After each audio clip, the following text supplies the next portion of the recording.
नमस्ते सभी को। आज हम एक ड्रामा थ्रिलर फिल्म जेल बेट के बारे में बात करेंगे जो 2014 में आई थी। आपको देखने का आनंद मिलेगा। एक लड़की जिसका नाम अन्ना निक्स है अपने कमरे में चेलो बजा रही है। अचानक उसका नशे में धुत सौतेला पिता कमरे में प्रवेश करता है।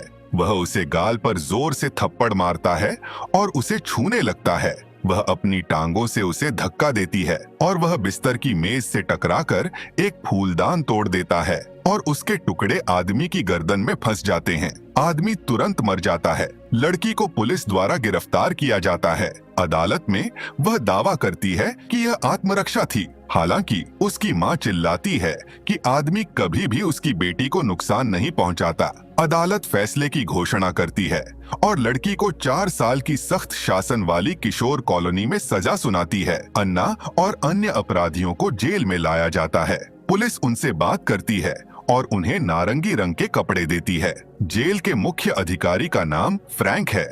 वह कैदियों का स्वागत करता है और उन्हें बताता है कि उन्हें बिना सवाल किए गार्ड्स के आदेशों का पालन करना होगा। अन्ना को एक और कैदी जिनी के साथ एक कोठरी में रखा जाता है।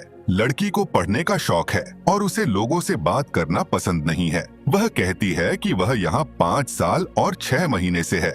सुबह जिनी अन्ना को सोते हुए देखती है और धीरे से अपनी हाथ से खुद को सहलाती है। अगले दिन कोड़ी अन्ना से मिलने के लिए उसके पास आती है। वह लड़की से उसके जीवन के बारे में बुरा तरीके से सवाल करती है जो जेल जाने से पहले का था। कोड़ी लड़की को डराती है और कहती है कि बाकी सभी कैदी असली राक्षस हैं। कोड़ी के अनुसार निक्स जैसे लोग यहाँ ज्यादा देर नहीं रहते। डाइनिंग रूम में कोड़ी फिर से अन्ना के पास आती है और उसे सुरक्षा देने का प्रस्ताव करती है क्योंकि कई लोग पहले से ही उसे देख रहे हैं। लड़की चाहती है कि उसे अकेला छोड़ दिया जाए और वह मेज से उठ जाती है। बाद में कोड़ी और उसका गैंग अन्ना को पीछे के कमरे में पकड़कर पीटते हैं। वे उसे चेतावनी देते हैं कि अगर निक्स ने किसी को बताया तो वे उसे मार डालेंगे। नर्स जेन अन्ना को समझाती है कि जेल एक भयानक जगह है और यहाँ के लोग बहुत क्रूर हैं। जेन उसे सलाह देती है कि अगर उसे कोई गंभीर समस्या हो तो वह जेल अधीक्षक से संपर्क करे। लड़की जेल अधीक्षक के पास जाती है और उससे मदद मांगती है। फ्रैंक जवाब देता है कि हिंसा से बचने का एकमात्र तरीका एकांत कारावास है, लेकिन यह संभावना कम है कि लड़की इसे सहन कर पाएगी। लेकिन एक और तरीका है।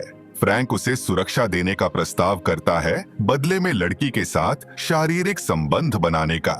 निक्स इस प्रस्ताव को अस्वीकार कर देती है और फिर वह आदमी उसे वापस उसकी जेल की कोठरी में भेजने का आदेश देता है। वह जेल की कोठरी में जाती है और रोती है। जिनी अपने पड़ोसी को शांत करती है और बताती है कि उसने भी वही सब कुछ सहा है। जिनी अन्ना को बताती है कि वह बहुत सुंदर है और फिर उसे धीरे से चूम लेती है। वे शारीरिक संबंध बनाती हैं और एक दूसरे की बाहों में सो जाती हैं। साक्षरता कक्षा के दौरान एक काली लड़की अन्ना को घूरती रहती है।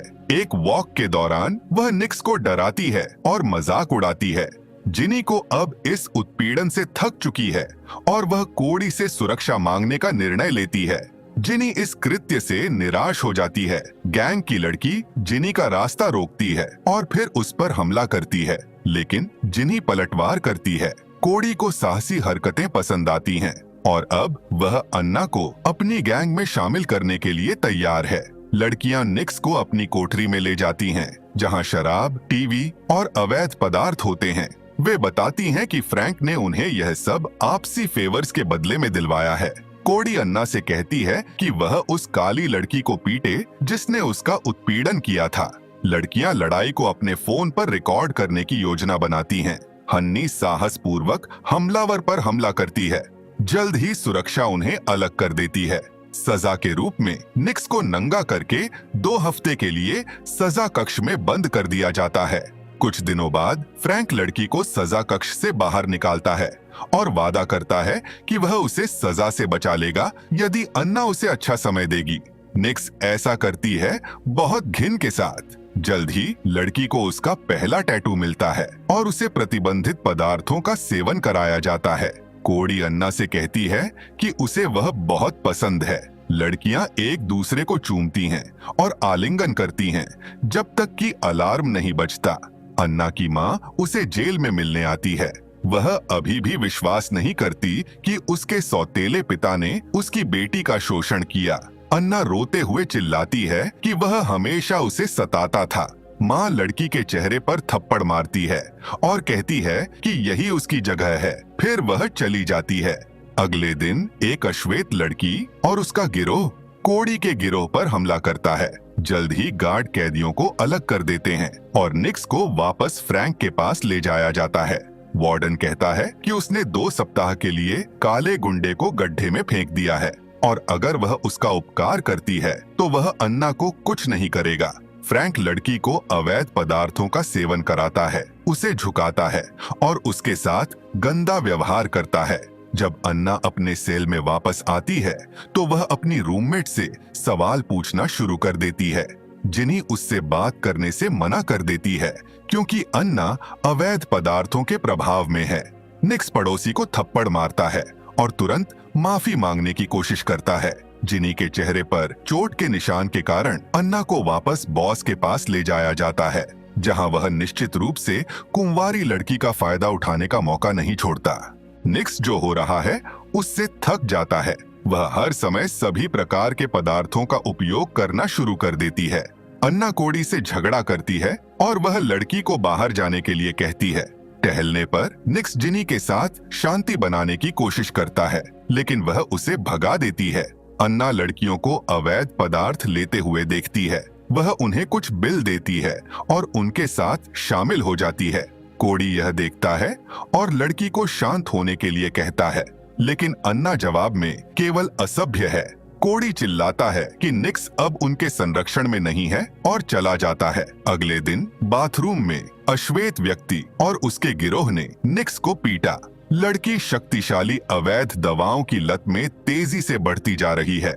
वह गंभीर मतिभ्रम देखती है और अपनी जान लेने के बारे में सोचती है। जिनी अपने पड़ोसी को शांत करने की कोशिश करती है, लेकिन अन्ना उसकी बात नहीं सुनती। दवाओं के प्रभाव में निक्स फिर से काली लड़की पर झपटता है, जिससे एक बड़ी लड़ाई भड़क जाती है।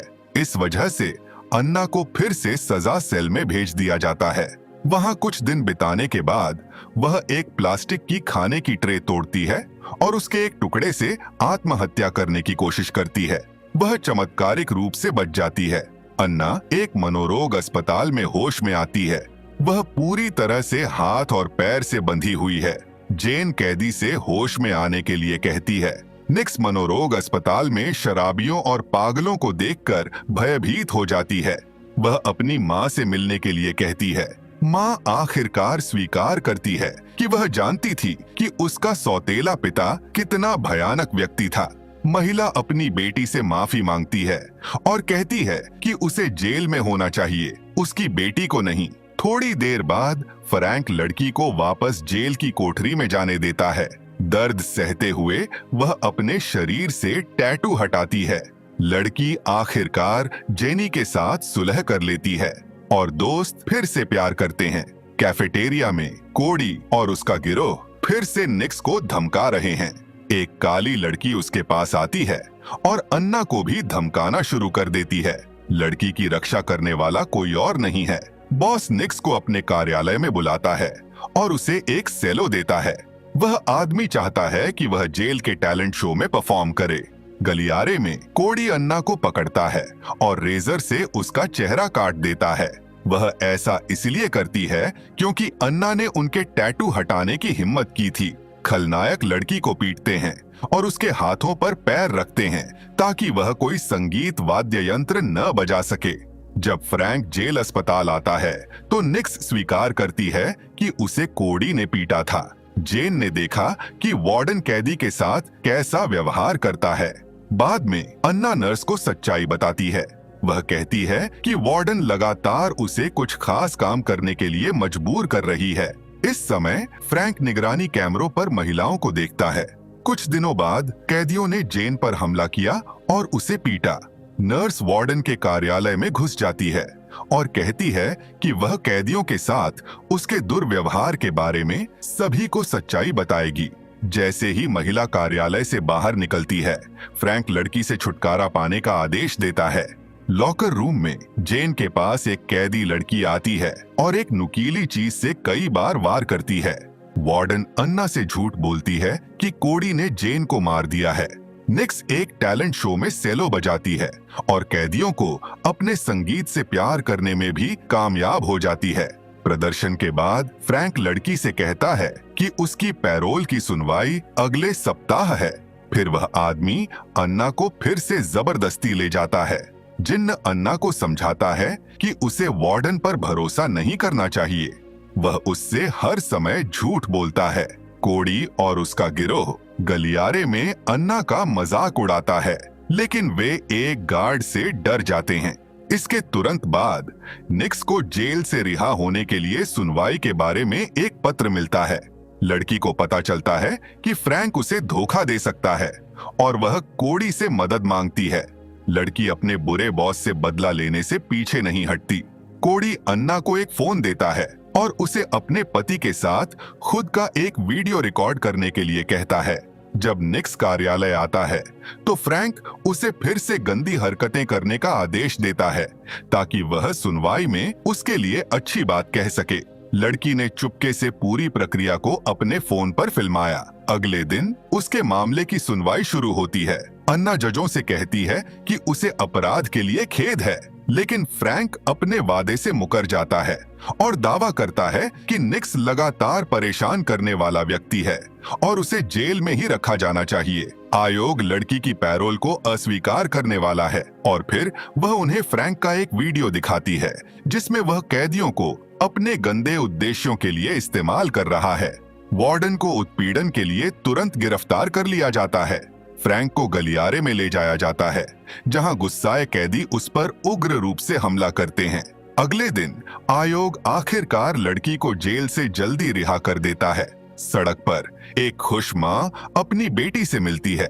कुछ समय बाद अन्ना निक्स एक बड़े संगीत समारोह में सेलो बजाती है और यहीं पर फिल्म खत्म होती है।